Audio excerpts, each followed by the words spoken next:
Greetings, friends. Saudações, amigos! À medida que continuamos nossa jornada pelo grande conflito, nós vemos que, apesar da terrível perseguição e até mesmo do martírio, a verdade de Deus não pode ser interrompida. Hoje, veremos a vida de outro jovem que se levantou na França. E se você apenas está se juntando a nós hoje, eu encorajo a baixar uma cópia gratuita desse livro maravilhoso, O Grande Conflito, no site mostrado na parte inferior aqui da tela. João Calvino era um jovem pensativo e quieto. Como estudante universitário, já dava provas de uma mente poderosa e penetrante. Ele exibiu uma devoção religiosa sincera a Deus e à Igreja Romana, e seus professores esperavam que um dia ele se tornasse um dos mais fortes defensores da Igreja Romana. Quando Calvino ouviu pela primeira vez os ensinos da Reforma, ele estremeceu, pensando que os hereges mereciam o fogo que receberam. Mas um dia ele se deparou com novos ensinamentos pelo seu próprio primo, Olivetan, que havia aceitado a fé protestante. Não há senão duas espécies de religião no mundo, dizia Olivetan. Uma é a que os homens inventaram, e em todas as quais o homem se salva por cerimônia e boas obras. A outra é a revelada na Bíblia e ensina o homem a esperar pela salvação unicamente da livre graça de Deus. Enquanto Calvino imediatamente rejeitou esses pensamentos, as sementes que seu primo havia semeado permaneceram em sua mente e Calvino continuou lutando com elas.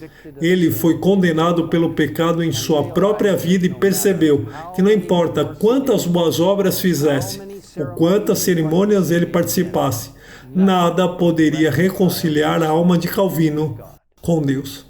Um dia, enquanto caminhava por uma praça pública, Calvino testemunhou a queima de um herege. Ele ficou maravilhado com a paz que repousava no rosto daquele mártir. Entre as torturas daquela morte cruel e sob a mais terrível condenação da igreja, manifestou uma fé e coragem que o jovem estudante dolorosamente contrastou com o seu próprio desespero e escuridão, embora vivesse em estrita obediência à igreja. Calvino sabia que os chamados hereges baseavam sua fé na Bíblia, e ele estava determinado a estudar a Bíblia e descobrir, se pudesse, o segredo da alegria dos mártires.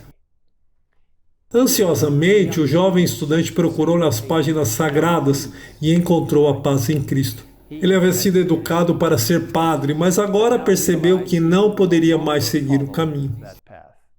Decidiu, então, a se dedicar totalmente ao Evangelho. Calvino, então, deixa Paris e, por um tempo, trabalha em uma pequena cidade do interior, começando com as pessoas em suas casas. Rodeado dos membros da família, lia a Escritura e desvendava as verdades da salvação.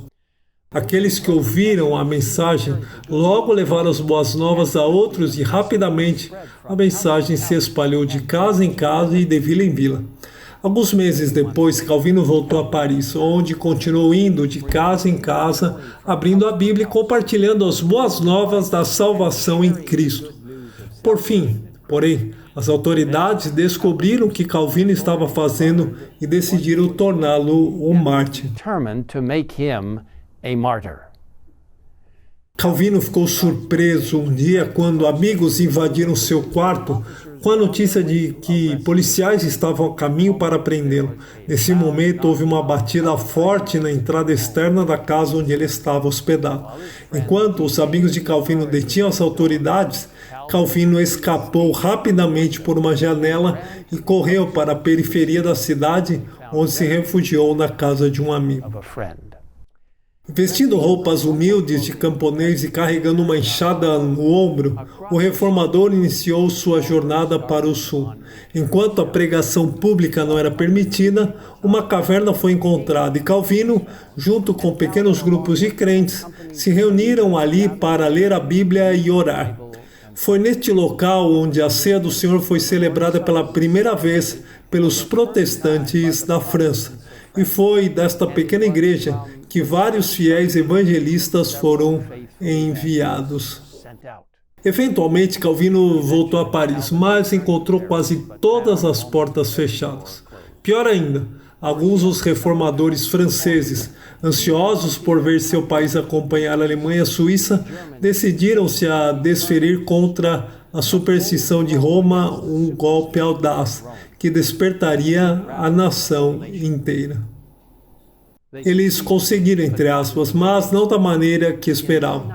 Em uma noite, eles zelosamente colocaram cartazes por toda a França condenando a missa católica romana. Um desses cartazes foi até preso à porta da câmara privada do rei.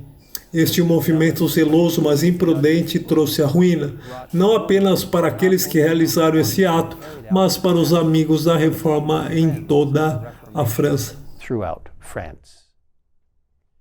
Seguiu-se uma terrível perseguição, com medidas tomadas para prender todos os luteranos em Paris.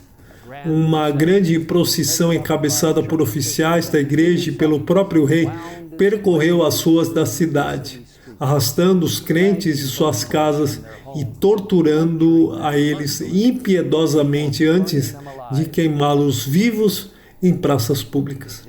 O exemplo do que alguns dos crentes reformadores fizeram na França naquela noite fatídica deve servir de advertência para nós hoje.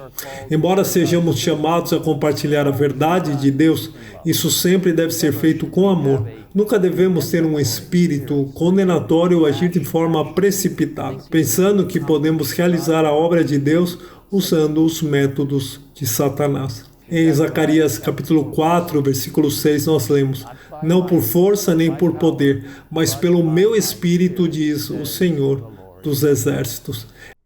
É somente por meio do Espírito de Deus que podemos realizar a obra de Deus. Infelizmente, a reforma na França sofreu muitas perdas e a supremacia papal foi recuperada, e junto com ela a temida Inquisição e atrocidades demasiado terríveis para suportar a luz do dia foram repetidas em suas masmorras secretas. Milhares e milhares foram mortos ou forçados a fugir para outros países. Mas, apesar da severa perseguição, a reforma não foi eliminada. Calvino, junto com muitos outros reformadores, fugiu para Genebra, na Suíça, isso por segurança. Essa cidade se tornou um refúgio para os perseguidos reformadores de toda a Europa Ocidental, e era Genebra que saíam publicações e mestres para divulgar as boas novas. Apoiamos esses bravos homens que arriscaram tudo para compartilhar a verdade da Bíblia com todos aqueles que quisessem ouvir. E hoje, Deus está nos chamando para manter essa luz acesa em um mundo onde a escuridão continua a cair. Eu convido você agora mesmo a orar comigo. Querido Senhor, obrigado por estar com reformadores como João Calvino e outros que ajudaram a manter a Bíblia em primeiro plano. Quem foi de porta em porta, que falou de pessoa para pessoa, ajudando aquelas almas a conhecerem toda a verdade. Senhor, obrigado por aqueles que permaneceram firmes por Ti, mesmo em face da morte. Agora, nós te pedimos que guies cada um de nós ao entendermos nosso papel nesses últimos dias da história, pouco antes do retorno de Cristo Jesus. Nós também devemos defender completamente toda a verdade da Bíblia, proclamar a Bíblia e compartilhar as Escrituras, mesmo em risco de nossas vidas. Por favor, nos encoraja-nos e nos sustente. E obrigado pela palavra de Deus. Em nome de Jesus nós pedimos. Amém. Amen.